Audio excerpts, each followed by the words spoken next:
নমস্কার। কেমন আছেন সবাই? আশা করছি সবাই ভালো আছেন। ববি কিচেনের নতুন একটি পর্বে সবাইকে স্বাগত জানাই। আজকে একটি বিশেষ আপনাদের জন্য, যাদের বাটাবাটি করতে অনেক কষ্ট, মশলা বেটে রান্না করা এবং হাতে সময় থাকে না, তাদের জন্য আজকের এই ভিডিওটা অবশ্যই আশা রাখছি আপনাদের উপকারে আসবে। তো সম্পূর্ণ ভিডিওটা দেখবেন, আর যারা নতুন বন্ধুরা আছেন অবশ্যই করে চ্যানেলটিকে সাবস্ক্রাইব করে দেবেন। ভালো লাগলে লাইক কমেন্ট শেয়ার করতে ভুলবেন না। আজকে আদা রসুন কিভাবে আপনারা না বেটে সংরক্ষণ করে রাখতে পারবেন সারা বছর, আর খুব অল্প সময় হাতে থাকলে এটা করতে পারবেন, আর বাটাবাটির ঝামেলাও থাকবে না, কষ্টও থাকবে না, কোথা থেকে এসে টুক করে রান্নাটা সেরে নিতে পারবেন। তো চলুন সেটা আপনাদের সামনে তুলে ধরছি, আশা রাখছি সবার ভালো লাগবে। এখানে কিছুটা পরিমাণ রসুন নিয়েছি, আর রসুনের বড় খোলাগুলোকে পরিষ্কার করে নিয়েছি, আর এই খোলাগুলো তোলার পরিষ্কার করার দরকার নেই, আর জল দিয়ে ভালো করে পরিষ্কার করে এগুলোকে ধুয়ে রেখেছি।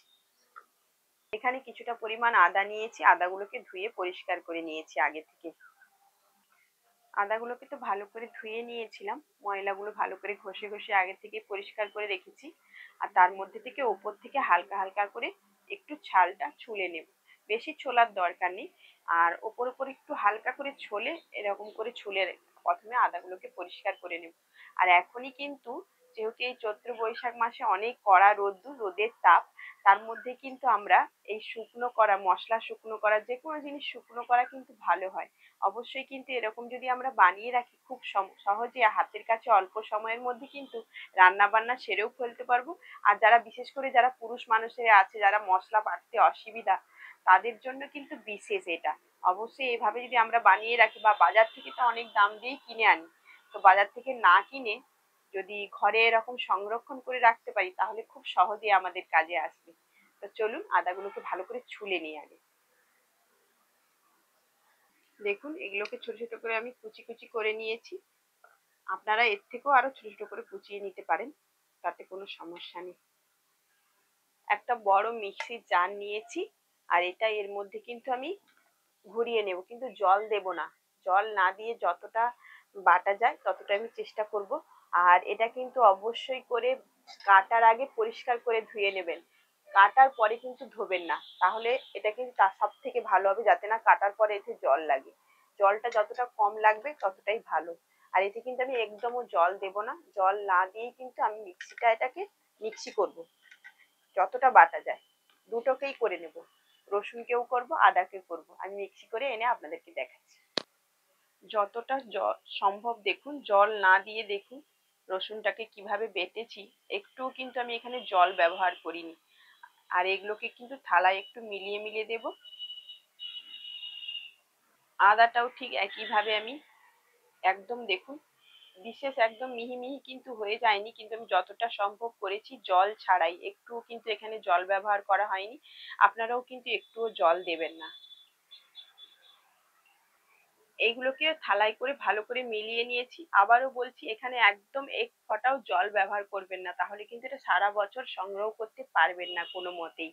তো এটাকে আমি চড়া রোদ্দুরে শুকিয়ে নেব, আর কতদিন লাগলো শুকনো হতে আপনাদের সামনে নিয়ে এসে দেখাবো।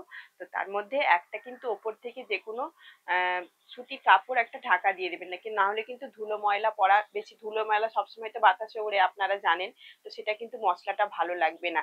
তো তার জন্য আমি এটাকে রোদ্রে শুকিয়ে আপনাদের সামনে হাজির হব।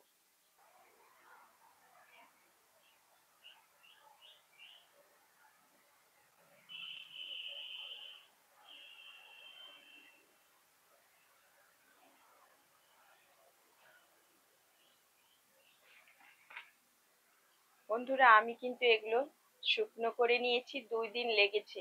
আর আদা রসুনটা শুকনো করতে মাত্র 2 দিন লেগেছে। এখন যেহেতু অনেক রোদ্দুর চড়া, তো এই চড়া রোদ্দুরে কিন্তু খুব সুন্দর শুকনো হয়ে গেছে, একদম মুচমুচে করে শুকনো করে নিয়েছি।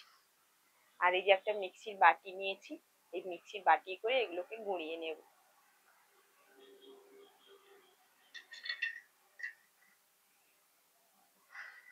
একদম ভরে নিয়েছি, দুটো একদম গুঁড়িয়ে আপনাদের সামনে হাজির হচ্ছে। মিক্সিতে গুঁড়ো করে নিয়েছি। এবার কিন্তু এটাকে একটা ছাঁকনি নিয়েছি, ছাঁকনি দিয়ে চেলে নেব। আদাটা প্রথমে আদা গুঁড়োটাকে চেলে নিচ্ছি।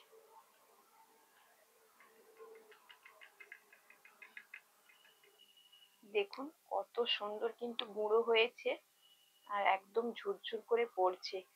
দোকানের থেকে কিন্তু কোনো অংশে কম নয়। দোকানে যে পাউডার গুলো বিক্রি হয়, আদা রসুনের প্যাকেটে পাউডার পাওয়া যায়, তো এরকম করে সারা বছর আপনারা সংরক্ষণ করে রাখতে পারবেন।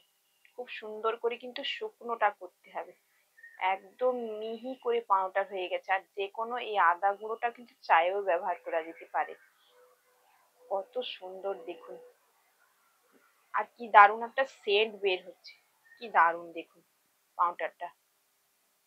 এবার রসুন গুঁড়োটাকে চালিয়ে নিচ্ছি, চিটিয়ে গেছে ভেতরটা। এই যেহেতু রসুনটা একটু আঠা আঠা হয়, তো তাই পাউডারটা চিটিয়ে গেছে ভেতরে।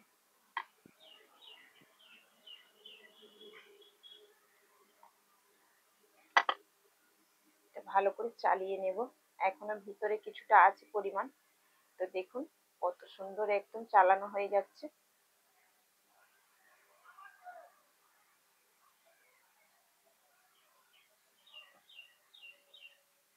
দেখুন চালিয়ে নিয়েছি, এইগুলো বের হয়েছে, এগুলো কিন্তু ফেলবো না, এগুলো কোনো তরকারিতে একটু আদৌ শিলে বেটে নিলেই হবে। একটু দানা দানা আছে এগুলো। আর কি দারুণ হয়েছে দেখুন, এত মিহি পাউডার হয়েছে। আদাটাও ঠিক একই রকম এটা চেলে নিয়েছি দেখুন। এগুলো কিন্তু সব বেটে আমি তরকারির মধ্যে দিয়ে দেবো। এগুলোকে এইভাবে সারা বছর কোনো ডিবার মধ্যে ভরে রাখবেন।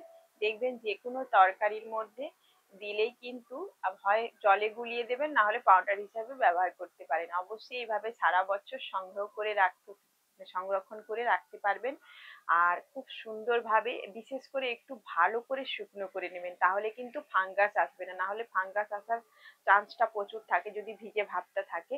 তো শুধু সুন্দর করে একটু শুকনো করে নিতে হবে। আর কোনো সমস্যা নেই, জ্বালা নেই, কোনো কিছু নেই, খুব সহজেই আপনারা বাড়িতে বানাতে পারবেন। আজকের ভিডিওটা কেমন লাগলো কমেন্ট করে কিন্তু জানাতে ভুলবেন না। ভালো লাগলে একটি লাইক করে দেবেন। আর অবশ্যই অবশ্যই করে চ্যানেলটিকে সাবস্ক্রাইব করে আমার পাশে থাকবেন। ফেসবুক পেজ থেকে দেখলে পেজটিকে ফলো করে দেবেন। তো আজকের মতো বিদায় নিচ্ছি। আবার একটি কোনো নতুন ভিডিওতে আপনাদের সঙ্গে দেখা হবে।